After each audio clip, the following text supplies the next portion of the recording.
Hey everybody, this is Dream, and today we have a nice big 7-game Major League Baseball slate. It does say 8 on here, but the Kansas City game is not counting, so to keep that in mind. Before I get started, can you guys smash that like and subscribe button? So we have a pretty interesting slate today. Let's check the weather real quick. Hang on one second, guys. I'll get that up here. So we do have some weather concerns. The Boston game looks like it could be some... sorry, that's the early slate. I'm sorry. The Kansas City game is rain, and then the Cleveland St. Louis game is does have some risk here. So it's just this Cleveland St. Louis game has the most risk. With that said, let's go ahead and get into our pitchers here. So pitching today is pretty interesting. We have a top tier option with Carlos Rodon here for the Yankees against Oakland.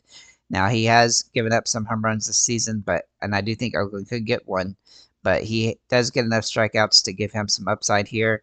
Even though he only struck out 4 guys the first time he faced Oakland, I think he'll get over 20 fantasy points today regardless. He is a little bit expensive, but he's definitely a solid option on the slate. Ronel Blanco is also very interesting today against the Angels. Now I do think that he's a little bit higher risk here as his strikeout rate isn't quite as good, so he's a GPP to slash extreme GPP play, but he's definitely one of the better options on the slate with some good potential, so he's definitely worth a look. Walker Buehler is kind of a Hail Mary play today for the Dodgers, though he does look kind of decent against Colorado, despite the fact that he had 2 games against Colorado, one of which he did good, one of which he didn't do good, but that was home and away, and this game is back at home, so I think he has some utility here. He hasn't pitched particularly well this season, but in the home games, he's been a little bit better, so I think he's definitely capable of a good game, and he's definitely a cheap option on the slate. Martin Perez is also a GPP slash extreme GPP play. The only real problem here is his strikeout rate, which is relatively low, that could limit his upside here in a good match against the White Sox. And then we have 2 extreme GPP plays in Merrill Kelly and Matthew Boyd. Both of them have tougher situations, but decent enough strikeout rates. And then 2 boomer bust plays in Max Scherzer for the Texas against Seattle. He has struggled for the most part, but he is capable of a decent game here, even though it is a tougher matchup. And then Aaron Savell is also a boomer bust play for Milwaukee against Arizona, though I do think Arizona has some potential today from a hitting perspective. Let's go ahead and look at our catchers. Cal Raleigh is the top overall play. He is the top overall play by a lot, which is why he's a core play for me. Even though he has struggled this season, he has home run metrics today, and so he is a boomer bust from that perspective, but he's the best option on the slate by quite a bit. The other ownership will be him, Victor Caratini, and William Contreras, but I also like Yunier Diaz as a low upside option. Looking at first base here, Ohtani and Freddie Freeman are the top 2 options here. Both are pretty expensive, though Ohtani's almost $2,000 more than Freeman. Ohtani's been absolutely insane. He scored 29 fantasy points again yesterday. He looks like he's just going to dominate almost every game right now. So if you can roster him, then he might be able to pay off. But my gosh, is that price high? Freddie Freeman, a lot cheaper, a decent option on the slate as well, but it hasn't been nearly as good as Ohtani. And then Christian Walker, he's been pretty good lately, so he's definitely worth a look here on the slate. But the ownership will go to Ohtani, Donovan Solano, Kyle Manzardo, Victor Caratini, Luis Arias, and Freddie Freeman. I think some people are going to try to mix in Ohtani, but then you can also get cheap with that position with the contrarian plays. Looking at second base, we do like Jose Altuve for Houston, though he is fairly expensive. He is capable of a good game here, so he's definitely worth a look, though he has struggled a little bit lately. Marcus Semien actually looks a little bit better here, and he's been pretty good the last few games, but he does have some ups and downs. He has not been striking out as much, so that gives him some utility as a good hitter.